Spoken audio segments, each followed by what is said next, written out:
एक महिला शहर में अपनी सुबह बिता रही है, उन कामों को पूरा करते हुए जिसे वो कुछ समय से करना चाहती थी। वो सुपरमार्केट से कुछ सामान लेती है, अपने स्मार्टफोन की टूटी हुई स्क्रीन को रिपेयर करवाती है और फिर एक स्थानीय बेकरी से एक कुकी खाती है। यह मंगलवार काफी शांत है, लेकिन तब तक जब तक वो इस गली की ओर नहीं मुड़ी थी और उनको नहीं देखा था।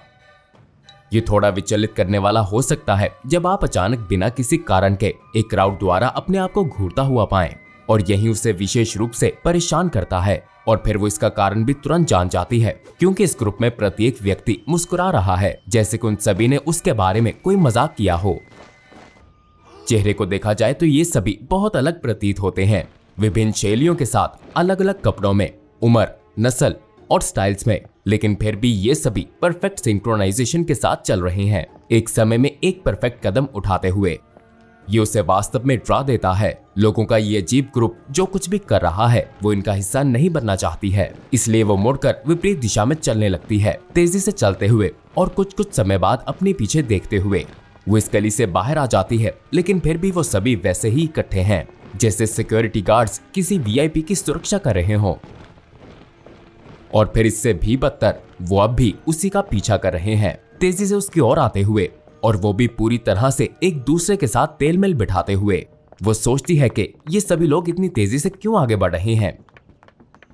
वो खुद भी तेजी से बढ़ती हुई एक कोने पर पहुंच जाती है जहां वो उनकी पहुंच से दूर हो जाती है, और तभी वो भागती है ताकि उनसे कुछ दूरी बनाए रखे। भले ही क्राउड ने एग्रेशन के कोई संकेत नहीं दिखाए हैं, लेकिन वो ये महसूस कर पा रही थी कि वो उसको नुकसान पहुंचाना चाहते हैं। वो जल्द ही अपने घर पहुंचती है और तुरंत दरवाजे को बंद कर देती है। वो एक गहरा सांस लेती है, लेकिन अब भी वो चिंतित और घबराई हुई है। हो सकता है कि वो ज्यादा सोच रही है, लेकिन अभी भी खतरा टला नहीं है। वो भयानक मुस्कान, वो परफेक्ट कदम, वो इन्हें अपने मन से नहीं निकाल पा रही। वो किचन में जाती है और ब्लॉक से एक चाकू निकालती है। वो खुद से कहती है कि ये सब करना ठीक नहीं है, लेकिन हाथ में इस तरह के हथियार का होना उसे कुछ सुरक्षित महसूस करवाता है। लेकिन उसकी ये सुरक्षा तभी टूट जाती है जब दरवाजे की घंटी बजती है। उसने कुछ ऑर्डर नहीं किया, ना ही किसी ने आना था, तो फिर ये कौन है। वो चाकू को अपने पीछे छुपाकर दरवाजे की ओर बढ़ती है। डिंग डोंग, ये फिर से बजती है। ये जो कोई भी है जल्दी में लगता है। वो दरवाजे की चेन के लगे ही दरवाजा खोलती है। ये एक बिजनेस सूट पहना एक मुस्कुराता हुआ व्यक्ति है। वो याद करने की कोशिश करती है कि क्या उसने इसे उस क्राउड में देखा था या वो केवल इसकी कल्पना कर रही है। उसको नहीं पता, लेकिन जिस हाथ में उसने चाकू पकड़ा है उसमें पसीना आने लगता है।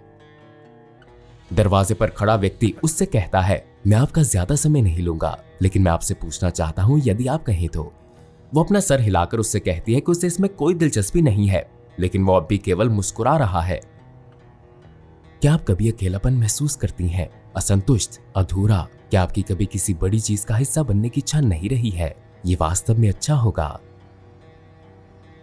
उसे समझ नहीं आता है कि वो उसे शांति से कैसे अस्वीकार करे, लेकिन तभी उससे पास के एक कांच पर टैपिंग की आवाज आती है। वो अपने लिविंग रूम की खिड़की की ओर देखती है तो वहां एक मुस्कुराती हुई महिला खड़ी है जो उसे बुला रही है। वो डर जाती है और अब उसे ये चेहरा बिना किसी दिक्कत के याद आ जाता है। ये क्राउड में से ही एक महिला है, और हाँ, ये आदमी भी, ये भी क्राउड में था। लेकिन जब वो वापस उसकी ओर मुड़ती है तो वो केवल उसका हाथ देखती है जो दरवाजे से अंदर आ रहा है। वो चिल्लाते हुए भागती है। दरवाजे की चेन क्राउड के जोर लगाने के कारण टूट जाती है। वो एक दूसरे के ऊपर गिरते हैं, लेकिन अब भी मुस्कुरा रहे हैं। वो देखती है कि उनके कपड़ों में से कुछ बाहर निकल रहा है, लंबी रस्सियां जैसे कि वो जीवित मांस से बनी हो जिनमें खून दौड़ रहा है। हर बीतते समय के साथ ये स्थिति और खराब होती जा रही है। जल्दी से सोचते हुए वो सीढ़ियों से भागने का निर्णय लेती है। यदि वो अपने बेडरूम तक पहुंचकर इसे अंदर से बंद कर ले और फिर खिड़की को खोलकर इससे पहले कि वो अंदर आए वो पीछे के यार्ड में कूद जाए, तो इस पल में ये सबसे सही लगता है, लेकिन केवल इसलिए कि उसे ये नहीं पता कि क्राउड कितनी जल्दी से दूरी को कम कर सकता है। एक ही पल में क्राउड सीढ़ियों पर चढ़कर उसका पीछा करने लगता है। ये कौन लोग हैं? ये ऐसा क्यों कर रहे हैं? ये सभी सवाल उसके मन में तब तक चलते हैं जब तक कि वही बिजनेस सूट पहना व्यक्ति अपनी भयानक मुस्कान के साथ उसे पकड़ नहीं लेता। वो इतनी जोर से पकड़ता है कि वो इसे अपनी हड्डियों में भी महसूस कर सकती है। वो अपने जीवन के लिए संघर्ष करती है, लेकिन इस व्यक्ति की शक्ति का कोई विरोध नहीं कर सकता। बाकी का क्राउड भी उसकी ओर पहुंचता है। वो फिर से उन भयानक मांसल रस्सियों को देखती है जो इन सभी अजनबियों की पीठ से निकल रही हैं, और तभी उसे दिखता है कि ये सभी किसी की ओर वापस जा रही हैं। एक विशाल मांस का बॉल, जैसे कि कोई अज्ञात अंग या फिर एक विशाल ट्यूमर जो धड़कता है। उसको देखकर ही वो बीमार महसूस करती है और वो इससे निकलने वाली भयानक शक्ति भी महसूस कर सकती है जो केवल उसे चाहती है, और ये उसकी ओर बढ़ रही है। करो या मरो, लेकिन इस बार मरना विकल्प नहीं है। इसके बावजूद कि सूट वाले आदमी की 2 उंगलियां नहीं है, उसने अब भी उसे पकड़ा हुआ है, लेकिन उसके पास चाकू है और वो उसकी पीठ से निकलती हुई रस्सी जो उस विशाल मांस के बॉल तक जा रही है, उसको एक ही बार से अपने चाकू से काट देती है। तुरंत ही सूट वाला व्यक्ति उसे छोड़ देता है। रस्सी के दोनों सिरे नीचे गिरते हैं और उनमें से मांस के रंग जैसी पस बाहर गिरती है, लेकिन इसका प्रभाव उस व्यक्ति पर और बुरा होता है।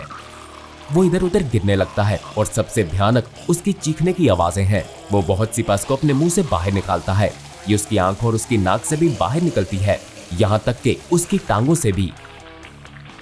उसका शरीर इस सब पस को बाहर निकालकर एक फुसफुसे गुब्बारे जैसा हो जाता है। जो केवल बचा है वो उसकी ये त्वचा और कपड़े जो फर्श पर हैं। लेकिन अभी सब पर ध्यान देने का समय नहीं है, उसे यहाँ से निकलना होगा अभी। वो मुड़कर सीढ़ियों में ऊपर की ओर भागती है जब क्राउड फिर से उसका पीछा करता है। वो उनके परफेक्टली सिंक्ड फुटस्टेप्स को अपने ही साथी के ऊपर से गुजरते हुए सुन सकती है, लेकिन उसको केवल भागना है। लेकिन तभी कई हाथ उसके शरीर को पकड़ते हैं और बाकी की उसकी कलाई को जकड़ते हैं जब तक कि चाकू उसके हाथ से नीचे नहीं गिर जाता। क्राउड धीरे धीरे उसकी ओर बढ़ता है। इससे कोई फर्क नहीं पड़ता कि वो कितना संघर्ष कर रही है। क्राउड पीछे नहीं हटता, वो केवल और आगे बढ़ता है। वो अपने पीछे उस विशाल धड़कते हुए मांस के बॉल को सुन सकती है और उसे उन लंबी मांसल रस्सियों में से एक उसकी पीठ पर भी महसूस होती है, जिसके रेशेदार तार उसके मांस में अपना कनेक्शन बनाते हैं। उसकी आंखें उसके सर की ओर मुड़ जाती हैं क्योंकि उसके शरीर में ये फ्लूइड हर अंग को पिघलाता हुआ उसमें भर रहा है और उसे भी इसी नाइटमेयर का हिस्सा बना रहा है जो कुछ पल पहले ही उसने उस सूट वाले व्यक्ति के साथ होते देखा। धीरे धीरे वो सब कुछ जो उसका था वो खाली हो जाता है और अब ये फ्लूइड उसमें भर गया है। इस ट्रांसफॉर्मेशन के पूरे होते ही वो भी सभी की तरह मुस्कुराती है, लेकिन अब वो नहीं है। वो भी अब इसी का हिस्सा है, एक नया हिस्सा, सूट वाले व्यक्ति की रिप्लेसमेंट। फिर कुछ ही देर बाद क्राउड फिर से परफेक्ट कदम से कदम मिलाता हुआ नए दोस्तों की तलाश में निकल जाता है।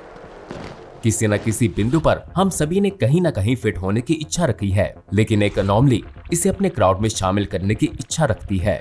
ये SCP-428 है, जिसे द क्राउड के रूप में भी जाना जाता है। अपनी प्योर स्टेट में SCP-428 मास का एक ऐसा आकार है जो कई मानव होस्ट से मांसल रस्सियों से जुड़ा होता है। सेंट्रल मास अपने कई मानव होस्ट द्वारा सुरक्षित रहता है और यदि मानव होस्ट की बात की जाए तो वो वर्तमान में 14 हैं। एक बार जब भी कोई व्यक्ति इस मास में एसिमिलेट हो जाता है तो उसे खोया हुआ माना जाता है। असिमिलेशन करने पर पीड़ित की सभी जटिल आंतरिक स्ट्रक्चर्स जैसे कई हड्डियां, अंग, मांस, नर्वस सिस्टम सब कुछ एक समान सामग्री द्वारा बदल दी जाती है जो उसे कंट्रोल करता है। केवल जो बच जाता है वो उसकी त्वचा और उसका अस्पष्ट आकार है, जिसे अब SCP-428 हब द्वारा कंट्रोल किया जाएगा। जब ये सक्रिय रूप से नए व्यक्तियों को असिमिलेट नहीं करता तो SCP-428 एक डोरमेंट स्टेट में चला जाता है, जहां इसके सभी पीड़ित व्यक्ति एक घेरे में इसके चारों ओर खड़े हो जाएंगे। SCP-428 और इसका क्राउड तब हॉस्टाइल स्टेट में आ जाएगा जब कोई भी इसके 2 मीटर के दायरे में आएगा। आश्चर्यजनक गति के साथ क्राउड के मेंबर्स नए पीड़ित की ओर बढ़ेंगे और उसको पकड़ने का प्रयास करेंगे। यदि अगर वो व्यक्ति 10 सेकंड या इससे भी अधिक समय में इस अवस्था में रहता है तो उसके शरीर से एक तार जुड़ेगा जो उसके सभी वाइटल्स को बदलकर उसे भी क्राउड का हिस्सा बना लेगा, जैसे कि SCP-428 के अन्य पीड़ित के साथ हुआ। लेकिन अगर पीड़ित ये प्रोसेस पूरा होने से पहले किसी तरह भागने में सफल हो जाता है तो ये भी अंत नहीं होगा। यदि ऐसा होता है तो SCP-428 और उसका क्राउड एक्टिव हंटिंग प्रभाव में आकर भागते हुए व्यक्ति का पीछा करेगा। ऐसा ना कर पाने पर वो अपने पास किसी भी व्यक्ति को एसिमिलेट करने की कोशिश करेंगे। किसी भी परिस्थिति में SCP-428 या उसके किसी भी मेंबर से संपर्क करने का कोई सुरक्षित तरीका नहीं है। जब एक पीड़ित को एसिमिलेट किया जाता है तो SCP-428 और उसका क्राउड फिर से डोरमेंट स्टेट में चले जाएंगे जब तक कि एक और पीड़ित नहीं मिलता। फाउंडेशन स्टडीज से पता चला है कि SCP-428 कम से कम हर महीने एक व्यक्ति को अपने क्राउड में जोड़ने का प्रयास करता है और यदि कोई व्यक्ति नहीं मिलता तो ये अपने हंटिंग प्रभाव में आकर उस क्षेत्र में मौजूद सभी को गंभीर खतरे में डाल देगा। SCP-428 हालांकि नासमझ ज़ॉम्बीज के एक ग्रुप को नियंत्रित नहीं कर रहा। ये एक अत्यंत बुद्धिमान हाइव माइंड है जो अपने प्रत्येक पीड़ित के ज्ञान, उसकी यादों और उसकी स्किल्स को अब्सॉर्ब करता है और किसी और के माध्यम से भी उन्हें फिर से लागू कर सकता है। इसी वजह से ये ह्यूमन माइंड का अविश्वसनीय रूप से कुशल ज्ञान रखता प्रतीत होता है और एडवांटेज प्राप्त करने के लिए साइकोलॉजिकल मैनिपुलेशन की रणनीति का उपयोग भी खुशी से करता है। एक बड़ा क्राउड होने के बावजूद टेस्ट से ये पता चला है कि SCP-428 और इसके एसिमिलेटेड पीड़ित भयानक तेजी से आगे बढ़ सकते हैं। ऐसा परफेक्टली अट्यून्ड हाइव माइंड के कारण है जो वो परफेक्ट सिंक में चल या भाग सकते हैं। इसे बेहतर ढंग से समझने के लिए एक दीवार पर एक तेज गति से चलते हुए सेंटीपीड को सोचें, जिसके इतने सारे पैर हैं लेकिन सभी एक कोऑर्डिनेटेड नर्वस सिस्टम द्वारा एक साथ काम कर रहे हैं। व्यक्तिगत रूप से भी क्राउड का हर मेंबर बहुत से गुण रखता है। एक बार जब वो SCP-428 का हिस्सा बन जाते हैं तो इनकी ताकत बढ़ जाती है और जहां उनको कोई दर्द नहीं होता और किसी भी चोट को जल्दी से ठीक करने की क्षमता भी। घाव भी इसमें कोई बाधा नहीं डालते। यदि क्राउड के किसी मेंबर को गोली भी लग जाए तब भी उसकी गति में कोई फर्क नहीं आता। हालांकि जबकि ये जीव अविश्वसनीय रूप से बुद्धिमान और खतरनाक है तो फिर SCP फाउंडेशन के लिए भी यही कहा जा सकता है, क्योंकि जब से उन्होंने इसकी खोज की तब से ही इसकी कुछ कमजोरियों का भी पता लगा लिया, भले ही ये सारी जानकारी एक भारी कीमत पर मिली। क्राउड के सभी मेंबर्स डैमेज के लिए काफी प्रतिरोधी दिखाई देते हैं।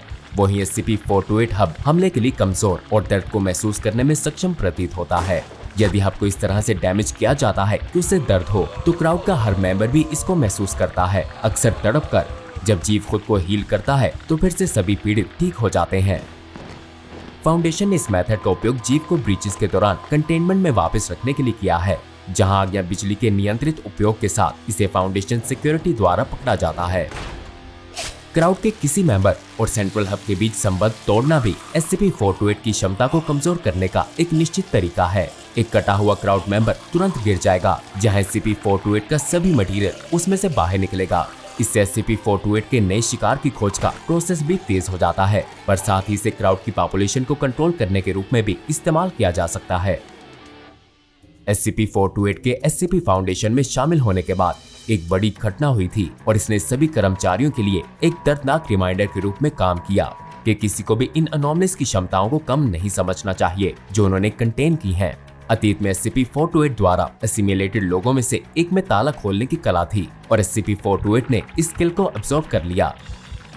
इसने अपने एक मेंबर की बेल्ट को तोड़कर कंटेनमेंट चैम्बर के अंदर से ताला खोलने का प्रयास किया। इसके बाद इसने अपनी एक पीड़ित महिला को दरवाजे से बाहर किया और मांसल रस्सी को दरवाजे के पीछे ही छुपाई रखा। वो अपने घुटनों के बल गिरकर जोर जोर से रोने लगी, जिस कारण इसने पास ही काम करते हुए एक रिसर्चर का ध्यान आकर्षित किया। स्वाभाविक रूप से आप जब भी किसी को रोते सुनते हैं तो आप उसकी मदद के लिए जाते हैं, और इस विशेष रिसर्चर को SCP-428 की क्षमताओं का और उसके नेचर का नहीं पता था, जिसने इसे उस भयानक भागे के लिए पूरी तरह से तैयार नहीं किया जो इसका इंतजार कर रहा था। जैसे ही वो रोती हुई महिला की ओर झुका, बाकी क्राउड तुरंत कंटेनमेंट चैम्बर से बाहर आ गया और उसे घेरने लगा। एक ने उसके मुंह पर हाथ रख दिया ताकि वो चीख ना मार सके और फिर उसे तुरंत एसिमिलेट कर दिया गया। जबकि SCP-428 ताले खोल सकता था तो SCP फाउंडेशन स्टाफ के इस मेंबर की स्किल्स को अब्सॉर्ब करके वो फाउंडेशन साइट लेआउट और इसमें काम करने वालों के बारे में भी जान सकता था। और हाँ, किसी को संदेह ना हो इसलिए अब उसे फ्रंट पर ही रखा गया, एक तरह का मास्टर मूव। SCP-428 और उसका क्राउड और इनको लीड करने वाला रिसर्चर अप्रामुख सिक्योरिटी चेक पॉइंट से बचते हुए और अपने रास्ते में आने वाले गार्ड्स को भी एसिमिलेट करता हुआ आगे बढ़ रहा था। ये विशेष रूप से एक भयानक विकास था, क्योंकि SCP-428 को SCP फाउंडेशन के अपने ज्ञान और विज्ञान से लेकर हैंड टू हैंड कॉम्बैट हर चीज में अपनी स्किल्स का विस्तार करने की अनुमति मिल गई। हर नए पीड़ित के साथ ये फाउंडेशन पर्सनल के लिए अधिक खतरा बन गया था। सौभाग्य से इससे पहले कि कंटेनमेंट साइट से भाग जाए, इसने सही ध्यान को आकर्षित किया। SCP-428 और इसके क्राउड को रोकने के लिए मोबाइल टास्क फोर्स भेजी गई और इसे अपने कंटेनमेंट चैम्बर में ले जाया गया। हालांकि इस सेटबैक के बाद भी इसने भागने की कई कोशिशें की। अब क्योंकि इसके क्राउड के बहुत से मेंबर एक्स फाउंडेशन कर्मचारी थे, इसने इसका फायदा उठाते हुए गार्ड्स को धोखा दिया। ये एक ऐसी समस्या बन गई थी कि एक रिसर्चर को इसकी फाइल पर लिखना पड़ा। दोस्तों, ये सब अब जा चुके हैं। ये अब SCP-428 है। ये कुछ भी कहें या करें, ये अब आपके कोलीग्स या दोस्त नहीं है। ये याद रखना होगा, इससे आपकी जान बच सकती है। SCP-428 और इसके क्राउड को वर्तमान में 5 metre by 5 metre by 5 metre cell में 30,000 वोल्ट तक की बिजली की दीवारों के अंदर रखा गया है ताकि इसकी भागने की इच्छा को रोका जा सके। सेल को एक एयरलॉक के माध्यम से एक्सेस किया जाता है और केवल लेवल 3 या इससे नीचे के रिसर्चर्स को 2 आर्म गार्ड्स के साथ आने की अनुमति है ताकि SCP-428 का SCP फाउंडेशन के वैल्यूएबल एसेट को असिमिलेट होने से रोका जा सके। जरा सोचिए कि अगर O5 काउंसिल का कोई मेंबर अचानक SCP-428 का हिस्सा बन जाए तो विनाशकारी परिणाम क्या होंगे। रिसर्चर्स को हर समय कम से कम 2 मीटर की दूरी पर रहना होगा और कम से कम 2 आर्म गार्ड्स हर समय चैम्बर के एंट्रेंस पर तैनात रहेंगे। SCP-428 को हंटिंग व्यवहार में आने से रोकने के लिए हर महीने एक D क्लास कर्मचारी एसिमिलेट होने के लिए दे दिया जाता है। मेमोरीज, स्किल्स और इंटेलिजेंस को अवशोषित करने की SCP-428 की भयानक क्षमता के कारण 428 को दिए गए सभी D क्लास कर्मचारियों को कम बुद्धि और स्किल्स के लिए जांचा जाता है ताकि ये सुनिश्चित किया जा सके कि एनॉमली कोई नई स्किल्स ना सीख पाए जिससे फाउंडेशन को नुकसान हो। हालांकि लगातार SCP-428 को नई पीढ़ी देने से इसका आकार बढ़ता रहेगा, जिस प्रकार इसके कंटेनमेंट प्रोसीजर को भी अपग्रेड करना पड़ेगा। SCP-428 को स्थायी रूप से न्यूट्रलाइज करने की संभावना पर भी सोचा जा रहा है, लेकिन इस बीच इसे इसकी इंटेलिजेंस स्किल्स और अनप्रेडिक्टेबिलिटी के कारण यूक्लिड क्लासिफाई किया गया है।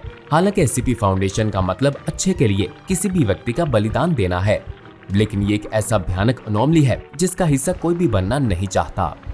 अब जाइए और जाकर डॉक्टर बॉब की फाइल्स में से SCP-4910 द ग्राइनर देखें, एक और अनोमली जो आपके शरीर को बदलना चाहती है लेकिन अच्छे के लिए नहीं।